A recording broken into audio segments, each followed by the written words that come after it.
السلام علیکم ناظرین، آج انشاءاللہ ہم سورۃ البقرہ کی آیت نمبر 124 پڑھنے والے ہیں۔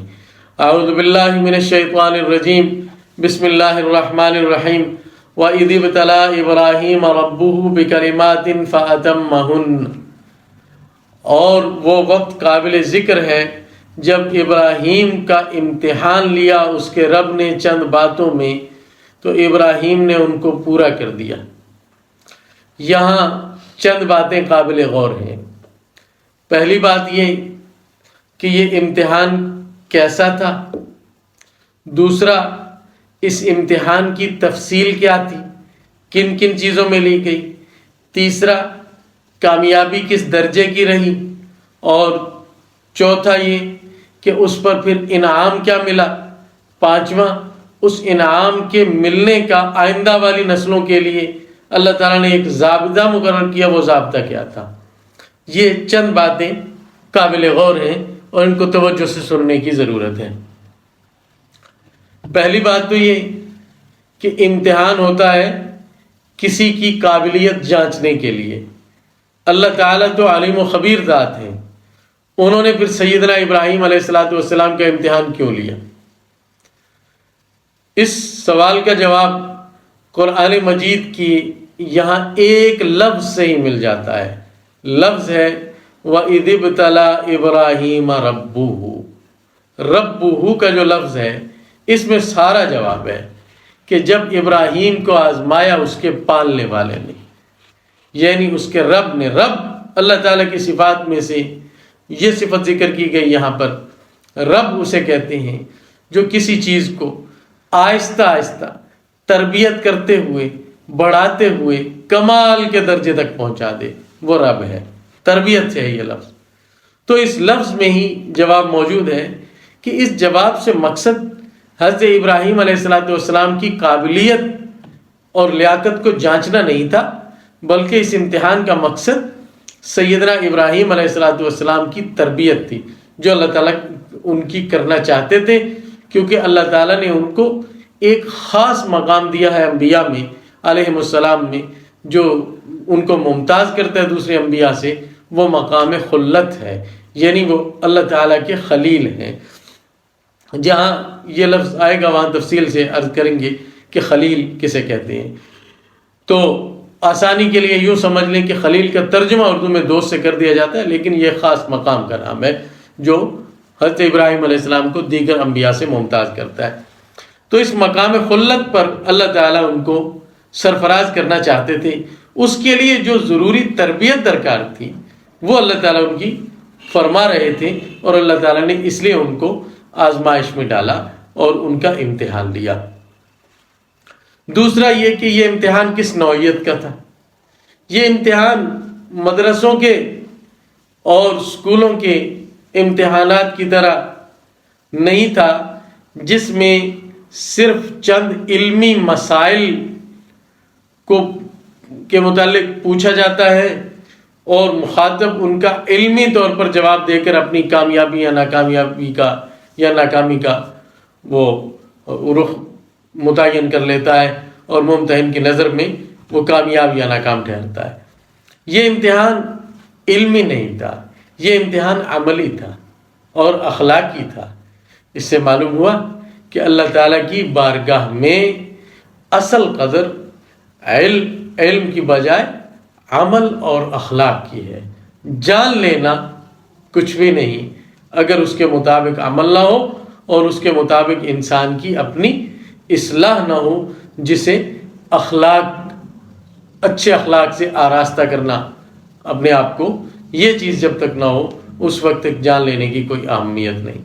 تو اللہ تعالیٰ نے اللہ تعالیٰ فرماتے ہیں اور وہ وقت یاد کرو جب ابراہیم کو اس کے رب نے آزمایا۔ اللہ تعالیٰ نے حضرت ابراہیم علیہ السلام کا ذکر یہاں اپنے سے بھی پہلے کر دیا۔ یہ حضرت ابراہیم علیہ السلام کی اللہ تعالیٰ نے جو عظمت شان ہے اس کی طرف توجہ دلانا، اس کی طرف یعنی وہ اس سے ثابت ہوتی ہے وہ چیز، اور اس سے یہ معلوم ہوتا ہے کہ حضرت ابراہیم علیہ السلام اللہ تعالیٰ کے ہاں کتنا مقام رکھتے ہیں کہ اللہ تعالیٰ نے ان کا ذکر پہلے کیا۔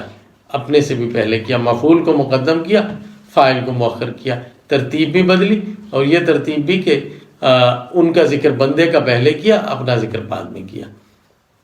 اللہ تعالیٰ کے کتنے محبوب ہوں گے۔ تو فرمایا چند باتوں میں امتحان لیا۔ یہ باتیں کیا تھیں، یہ انشاءاللہ ہم تفصیل سے اگلی ویڈیو میں اس پر کچھ گزارش کریں گے۔ ابھی چونکہ ویڈیو کا دورانیہ مکمل ہونے والا ہے، اس لیے ابھی اس آیت کا ترجمہ کرتے ہیں، اور باقی جو ابراہیم علیہ السلام کا امتحان جن چیزوں میں ہوا ان کا ذکر انشاءاللہ آنے والی ویڈیو میں کیا جائے گا۔ تو توجہ رکھیے، فرمایا کہ جب ابراہیم کو اس کے رب نے چند باتوں میں آزمایا، فَأَتَمَّهُنْ، ابراہیم نے ان کو پورا کر دیا۔ یہ ہے اس سوال کا جواب کہ کامیابی کس نوعیت کی رہی۔ اس نے بتا دیا اس لفظ نے، فَأَتَمَّهُنْ، ابراہیم نے ان کو تمام کر دیا، مکمل کر دیا۔ اس سے معلوم ہوا کہ کامیابی 100% رہی۔ اور دوسری جگہ اللہ تعالیٰ قرآن مجید میں فرماتے ہیں وَإِبْرَاهِيمَ الَّذِي وَفَّى، اور وہ ابراہیم جس نے پورا کر دیا اپنا عہد، یعنی حضرت ابراہیم علیہ السلام سے جو مطالبے تھے انہوں نے 100% پورے ادا کیے، اور اس امتحان میں مکمل طور پر اعلیٰ نمبروں سے نہیں، کل نمبر لے کر پاس ہو گئے۔ قال انی جاعلک للناس اماما، یہ انعام کا ذکر ہے کہ اس کامیابی پر پھر انعام کیا ملا۔ اللہ تعالیٰ نے فرمایا بے شک میں تجھے لوگوں کا مقتدا بناؤں گا، لوگوں کا امام، لوگوں کا پیشوا بناؤں گا، لوگوں کا اس حیثیت میں گویا تمہیں کروں گا کہ لوگ تمہاری پیروی کریں۔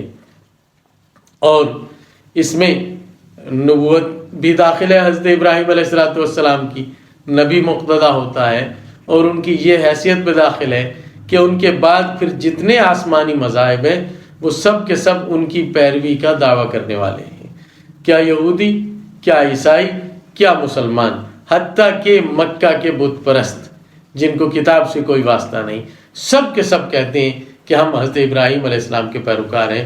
یعنی آپ کو اللہ تعالیٰ نے وہ پیشوائی عطا فرمائی کہ ہر شخص ان کی طرف نسبت کر کے فخر محسوس کرتا ہے، اور ان کا وارث ہونے کا مدعی ہے ہر شخص۔ تو یہ اللہ تعالیٰ نے ان کو انعام دیا۔ قال ومن ذریتی، حضرت ابراہیم علیہ السلام نے عرض کیا اور میری اولاد میں سے بھی، یعنی یا اللہ اس انعام میں میری اولاد کو بھی شریک کیجئے۔ اس سے کتنی باتیں معلوم ہو گئیں۔ ایک تو یہ کہ جب اللہ تعالیٰ کرم کر رہے ہوں اور رحمت ہو رہی ہو اس وقت فوراً دعا کرنی چاہیے، فوراً دعا مانگنی چاہیے، کچھ اور بھی مانگنا چاہیے۔ حدیث شریف میں آتا ہے دعا کی قبولیت کے جو مواقع ہیں ان میں سے ایک یہ بھی کہ جب بارش ہو رہی ہو، بارش اللہ تعالیٰ کی رحمت کا موقع ہے تو بارش ہوتے ہوئے بھی دعا کریں۔ یا اللہ تعالیٰ آپ کو کوئی کامیابی دیتے ہیں، اس کامیابی پر شکر ادا کرنے کے ساتھ ساتھ فوراً کچھ اور بھی مانگ لیں۔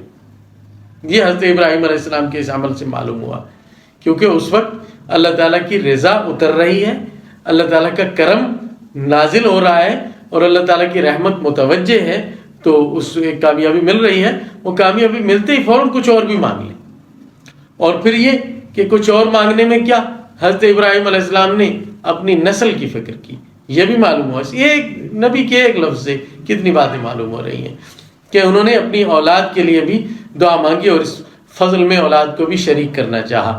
اس سے معلوم ہوا کہ اولاد کی خیرخواہی اور ان کی کامیابی کے لیے فکر کرنا انبیاء علیہ السلام کی سنت ہے۔ اور دوسرا یہ کہ خاص طور پر اولاد کی دینی درستی کی فکر کرنا کہ وہ دینی طور پر درست رہیں، حتیٰ کہ وہ پیشوا رہیں۔ یہ حضرت ابراہیم علیہ السلام دعا کر رہے ہیں۔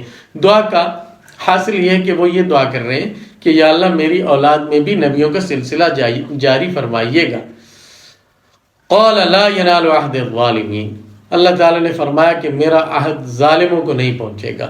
یعنی ضابطہ اس انعام کا پھر یہ تجویز کر دیا کہ یہ جو نبوت ملنے کا ہم دینے کا آپ سے بھی وعدہ کر رہے ہیں اور آپ کی اولاد کو بھی نبوت دینے کا وعدہ کر رہے ہیں، لیکن اس وعدے سے وہ لوگ مستثنیٰ ہیں جو آپ کی اولاد میں ظالم ہوں گے، یعنی کافر ہوں گے یا بد عمل ہوں گے، ان کو نبوت سے سرفراز نہیں کیا جائے گا۔ جو نیک صالح ہوں گے آپ کی اتباع کرنے والے، ان میں سے بعض کو نبوت ملے گی۔